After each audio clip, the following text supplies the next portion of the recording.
성도 여러분 안녕하세요. 오늘도 말씀으로 승리하는 은혜가 저와 여러분들 위해 함께하기를 주님의 이름으로 축원드립니다. 우리 계속해서 마가복음 여행을 떠나고 있습니다. 우리 어제 내용을 잠깐 기억해 볼게요. 어제는 우리가 13장의 전반부를 함께 나눴습니다. 13장은요 우리가 전에 마태복음 24장에서 나눴던 것처럼 예수님께서 마지막 날, 그리고 그 심판의 날, 그리고 예수님께서 재림하시는 그날 우리 성도들이 어떤 자세와 어떤 태도로 대비하고 또 어떤 태도로 믿음 생활을 해야 되는지를 알려주시는 그런 장면들이기도 합니다. 우리가 어제 13장의 전반부를 함께 나눴는데요, 마지막 날에 대한 예언 첫 번째 함께 나눴습니다. 먼저 예수님은요 성전이 무너질 것을 예언하십니다. 제가 말씀드렸죠. 이 당시 예수님 당시 예루살렘 성전은 헤롯 대왕이 이 백성들에게 환심을 얻기 위해 굉장하게 어마어마하게 지었던 그런 성전입니다. 이 예루살렘 성도 큰데 그 성이 한 6분의 1을 차지할 정도로 규모가 엄청났고, 또 공사 기간만 예수님이 태어나시기 한 19년 전부터, 또 예수님이 십자가에 달려 죽으시고 승천하시고 난 이후에도 한 30년 정도를 더 지었을 정도로 총 한 82년 정도의 공사 기간을 가질 정도로 어마어마한 규모, 어마어마한 재정이 쏟아진 그런 엄청난 이 외형이 화려한 그런 성전이었어요. 그러나 예수님은 그런 겉모습이 화려한 성전은 곧 이내 돌 하나의 돌도 남기지 않고 무너질 것이다 라고 예언하시는 거죠. 이거 뭘 우리에게 의미하느냐, 물론 그게 어떤 이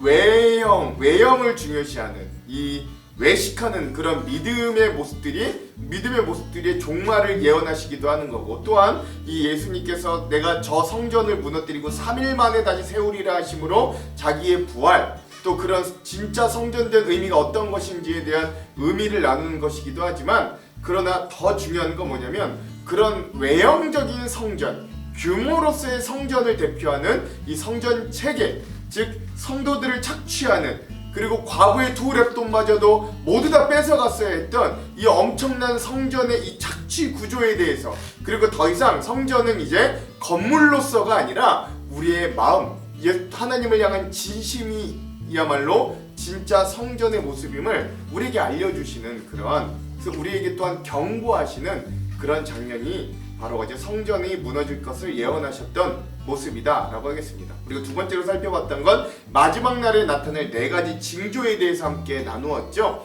첫 번째는 뭡니까? 거짓 그리스도인들, 거짓 복음이 득세할 것이고, 두 번째는 나라와 나라, 민족과 민족이 서로 전쟁하고 위협하게 될 것이고, 셋째, 대기근과 대지진 등 그런 자연재해들과 재앙들이 엄청나게 일어날 것이고, 마지막 네 번째 징조는 바로 믿는 자들이 박해받을 것이다. 그래서 이런 징조들에 대해서 또한 우리에게 알려주시는데, 이러한 징조들을 알려주시는 이유와 목적이 두려워해라, 무서워해라 이런 게 아니라, 우리를 위협하시고 협박하시는 게 아니라 오히려 그런 것들을 알려주심으로 대비하게 하시고 예비하게 하시는 주님의 은혜에 그 마음이 담겨져 있음을 또한 말했습니다. 자, 그리고 마지막 세 번째, 어제 우리가 나눴던 건, 그래서 그 마지막 날이 다가옴으로 우리에게 대환란이 다가올 때 믿는 자들이 대환란을 당할 것인데, 이 대환란에 처할 제자들과 성도들이 대비해야 되는 두 가지 자세를 말씀해 주셨습니다. 첫 번째는 뭐냐? 대피하라예요. 이게 뭘 의미냐? 세상의 것에 집착하지 말고 하나님만 의지하여 피하라 라고 하는 것이었고요. 두 번째는 뭐냐면 거짓 복음과 거짓 그리스도를 구별하고 경계하라 라고 하시는 그런 메시지들이 우리에게 이 마지막을 대비하는 성도로서의 두 가지 자세였다. 여기까지 우리가 어제 우리 13장의 전반부를 함께 나누었습니다. 자, 오늘은 우리가 13-2의 시간이고요. 오늘도 이어서 종의 비유와 예언 두 번째 시간입니다. 분량은 나머지 13장의 나머지 13장 24절에서 37절까지 우리가 함께 볼 거고요. 제목을 짓자면 마지막 때를 살아가는 성도의 자세 두 번째라고 지어 보았습니다. 자, 그럼 오늘 우리가 이 내용을 들어가기 전에 두 가지 맥을 한번 짚어보면서 그 맥을 따라 오늘 이 내용을 한번 들어가 볼게요. 먼저 첫 번째 맥은요, 오늘 말씀에 예수님의 다시 오심을 기다리는 성도로서 예수님의 재림의 의미를 한번 같이 살펴보았으면 좋겠습니다. 자, 두 번째 맥은요, 오늘 말씀을 통해 마지막 날을 살아가는 우리 성도들에게 요구되는 삶의 자세는 무엇인가 한번 깊이 묵상해보는 그런 시간들이 되어서, 그래서 우리가 이 두 가지 맥을 잡고 오늘 말씀의 내용을 한번 같이 나눠볼게요. 자, 그럼 내용으로 한번 들어가 보도록 하겠습니다. 오늘 이 13장 우리 후반부의 말씀의 내용은 어제에 이어서 마지막 날에 대한 예언 두 번째 시간이다 라고 할 수 있겠습니다. 그래서 이 13장 후반부에 보시면 이 예수님이 본인이 재림하시고 또 심판해 주러 오실 것을 먼저 예언하시는 부분들을 볼 수 있습니다. 내용은 그래요.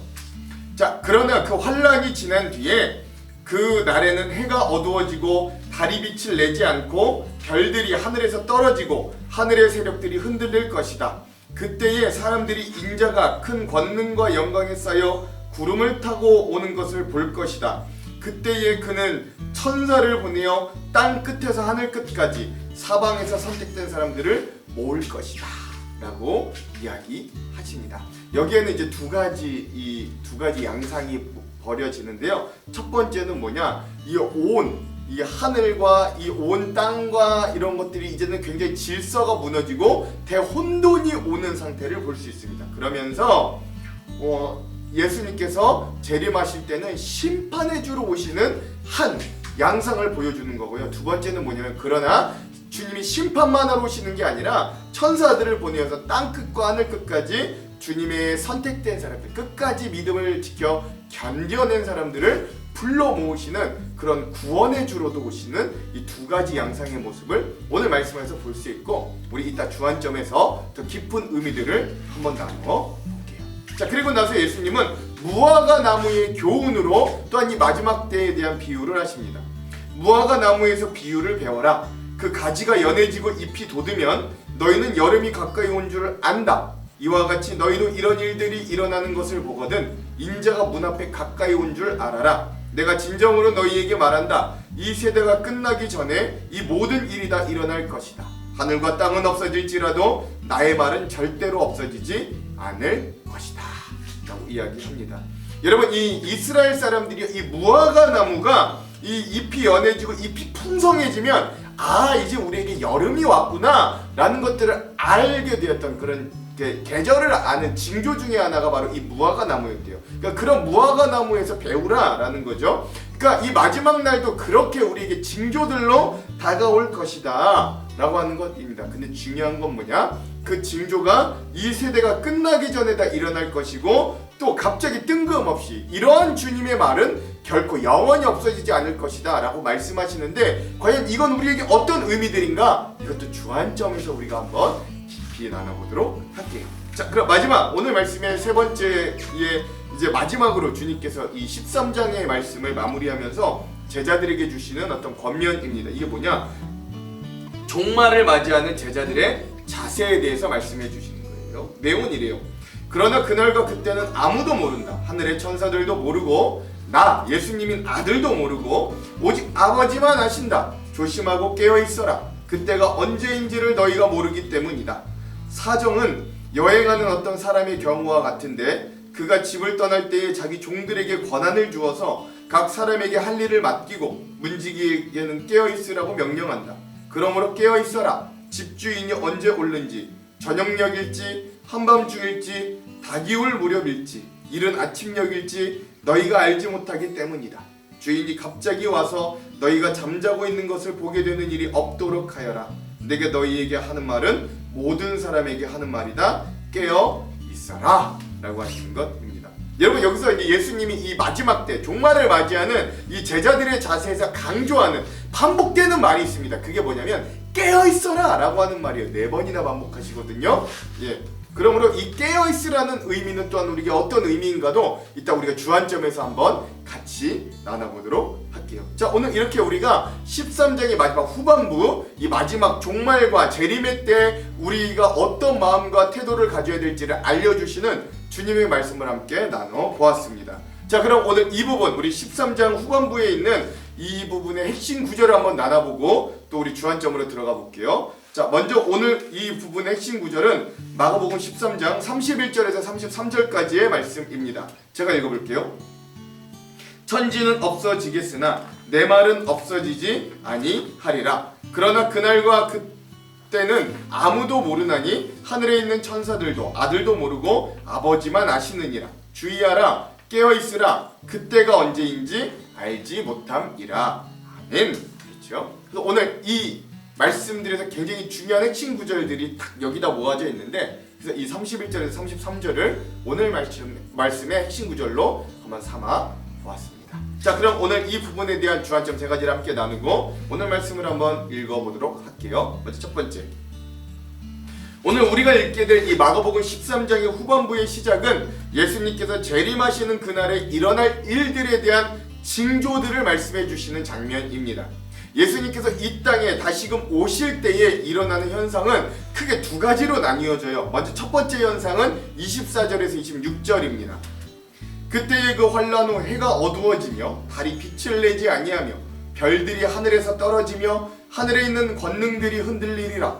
그때의 인자가 구름을 타고 큰 권능과 영광으로 오는 것을 사람들이 보리라. 아멘. 그렇죠? 예수님은 본인이 이 땅에 다시 오실 때 먼저 해가 어두워지고 달이 빛을 잃고 별이 떨어지고 하늘의 권능이 흔들린다고 이야기하십니다. 근데 여러분, 이게 구약 성경에서 보통 이 현상들이 나타날 때는 하나님의 분노의 심판이나 하나님의 날, 그 심판의 날에 수반되는 형상들이 보통 이런 말씀들이거든요. 뭐 이사야서나 뭐 이런 곳을 보면 보통 이런 현상들은 하나님의 심판 때 일어나는 일들입니다. 즉 예수님께서 이 땅에 재림하실 때는 분명히 심판의 주로서 이 땅에 오심을 잘 나타내주는 대목이다 라고 할 수 있는 거예요.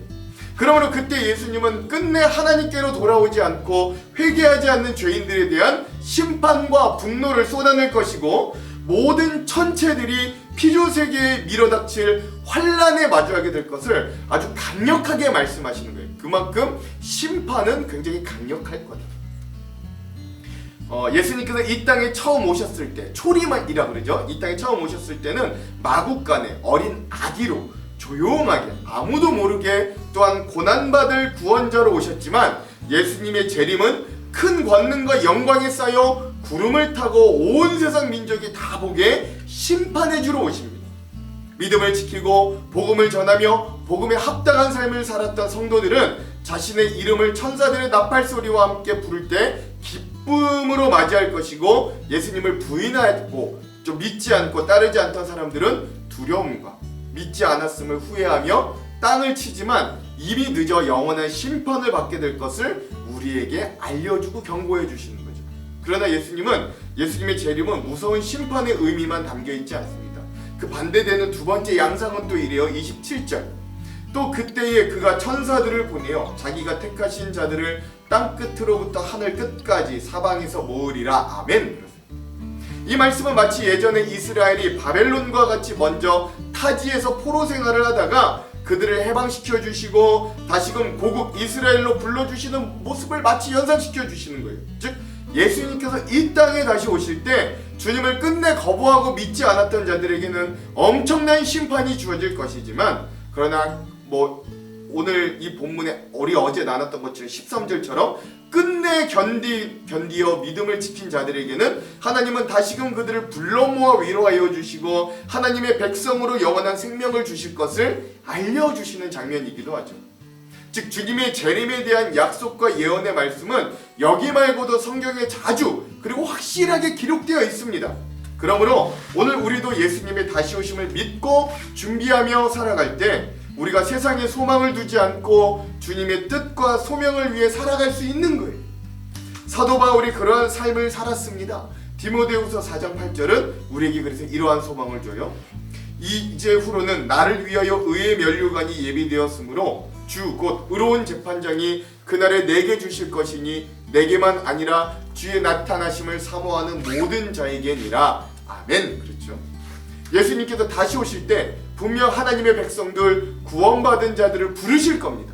예수님을 위해, 복음을 위해, 말씀대로 믿음으로 살기 위해 모대로 모진 핍박을 받으며 불편을 감수하고 고난과 희생을 마다하지 않고 신앙을 지킨 자들, 세상의 편함과 비웃음 속에서도 타협하지 않았던 사람들, 한 영혼을 구원하고 살리기 위해 사랑으로 섬겼던 십자가의 사람들을 부르시고 칭찬하시고 세상에서 받았던 고난과 희생과 세상에는 비교할 수 없는 놀라운 하늘의 영광과 상으로 갚아주실 거예요.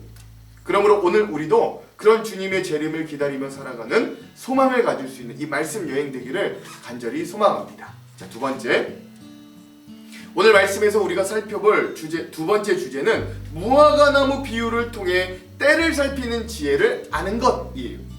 이것은 우리들에게 중요한 의미를 줍니다. 사실 이 말씀은 1차적으로 곧 AD 70년에 있을 예루살렘 성전의 파괴와 멸망으로 성취되기도 합니다. 그래서 예수님은 너희가 무화과나무 비유를 통해 이 마지막 징조들, 이때가 가까웠음을 알아라 라고 하셨던 예수님은 30절에 이렇게도 말씀하세요. 내가 진실로 너희에게 말하노니 이 세대가 지나가기 전에 이 일이 다 일어나리라. 아멘. 그래요. 이게 무슨 말이야?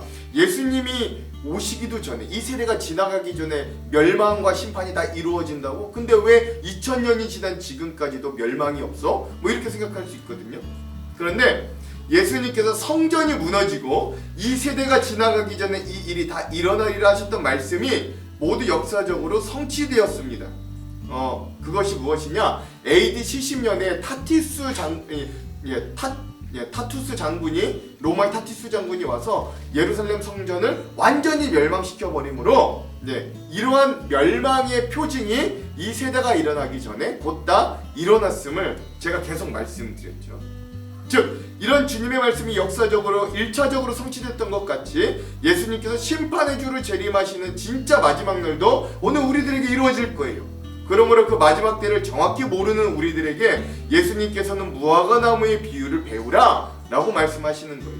여러분, 무화과나무는 지중해 연안에서 자생하는 나무입니다. 잎사귀와 함께 열매도 동시에 열리는 식물인데요. 이 무화과나무는 늦은 봄이 되어서야 잎이 커지면서 열매를 맺기 때문에 다른 낙엽수들보다 늦게 새 잎을 내는 나무라고 합니다. 그래서 봄이 시작되면 다른 나무들은 이미 잎들이 무성해지지만 무화과나무는 마치 우리나라의 겨울나무처럼 그 시간에도 죽어있는 나무처럼 보인대요. 그런데 여름이 다가오면 앙상했던 무화과나무는 넓고 푸른 잎의 옷을 무성하게 입게 됩니다. 그래서 유대인들은 이 무화과 잎이 무성해지는 걸 보면 이제 봄이 가고 여름이 오는구나 라는 것들을 알게 되었다는 거죠. 이처럼 무화과나무가 연해지고 잎사귀를 내면 사람들이 여름이 오는구나 라는 걸 아는 것처럼 마지막 때의 징조가 나타나면 예수님의 재림이 가까워왔다는 사실을 알고 그 그리스도의 재림을 준비할 수 있어야 돼요.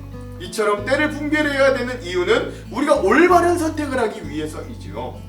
종말의 현상을 알고도 올바른 선택을 하지 않는다면 우리에게 아무런 유익이 없는 겁니다. 그러나 우리가 낙심하지 않는 건 예수님께서 우리들에게 그 기준과 나침판이 되는 말씀을 남기고 가셨기 때문에 그래요. 그리고 천지가 없어질지언정 영원히 사라지지 않는 약속의 말씀이 오늘 우리들에게 여전히 주어져 있습니다. 31절이에요. 천지는 없어지겠으나 내 말은 없어지지 아니하리라. 아멘. 그렇죠. 바로 여기에 미래를 준비하는 열쇠가 있어요. 우리가 정확한 때와 시간은 잘 몰라요. 우리가 그냥 징조들만 보고 예상할 뿐이에요. 그러나 우리가 이 좌절하거나 또 낙담하지 않는 건 우리에게는 열쇠가 주어졌기 때문입니다. 바로 그게 하나님의 말씀이에요. 이 세상의 모든 건 다 변합니다. 변질돼요. 그러나 하나님의 말씀은 변함이 없어요. 그리고 하나님도 변함이 없으십니다. 우리가 구원의 확신을 가질 수 있는 이유는 바로 하나님의 약속과 말씀이 영원히 변함이 없기 때문에 그걸 신뢰할 수 있는 거예요. 오늘 많은 사람들이 과학기술의 발전을 신뢰합니다. 그것이면 다 될 것처럼 생각해요. 근데 여러분 생각해 보십시오. 불과 몇 년 전에 나온 수많은 과학 이론과 기술들이 지금은 더 이상 유효하지 못하거나 더 이상 쓸모없는 경우가 얼마나 많이 있었어요. 그것처럼 금방 변하는 것이나 곧 쓸모가 없어질 것들을 신뢰하고 산다면 우리는 마치 아주 약한 기초 위에 지어진 집을 사는 것과 같다라고 할 수 있습니다. 아주 헛된 것을 붙드는 것이 되지요. 그러므로 우리는 우리가 미래를 잘 준비할 수 있도록 하나님이 우리에게 말씀을 주셨음을 기억할 수 있어야 돼요. 여러분, 하나님의 말씀을 잘 알고 계십니까? 단순히 내용과 지식을 아는 것도 중요하지만 이 말씀이 무슨 의미가 있는가? 특별히 마지막 때를 살아가고 있는 내 삶에 어떤 의미가 있는가가 굉장히 중요합니다.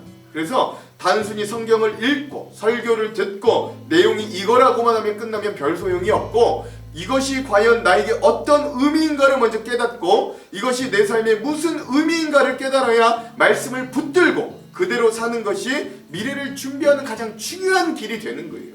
그러므로 오늘도 이 천지는 사라질지언정 영원히 사라지지 않는 이 말씀을 붙들고 이 마지막 때를 지혜롭게 살아가는 저와 여러분들이 되기를, 그런 무화과 나무의 비유를 잘 받아들이는 저와 여러분 되기를 주님의 이름으로 축원드립니다. 자, 마지막 세 번째, 마지막으로 오늘 우리가 살펴볼 주제는 마지막 때를 살아가는 성도들의 자세라고 할 수 있습니다. 예수님은 제자들과 우리들에게 그 마지막 날이 언제인지는 정확히 모른다라고 선언하십니다. 32절, 그러나 그날과 그때는 아무도 모르나니 하늘에 있는 천사들도 아들도 모르고 아버지만 아시느니라. 아멘. 예수님은 심지어 자기 아들 된 자기도 그날은 모르고 하늘에 계신 하나님 아버지만 아신다고 할 정도로 이 마지막 날은 온전히 하나님의 전적인 주권하에 이루어지는 비밀스러운 날이 되었습니다.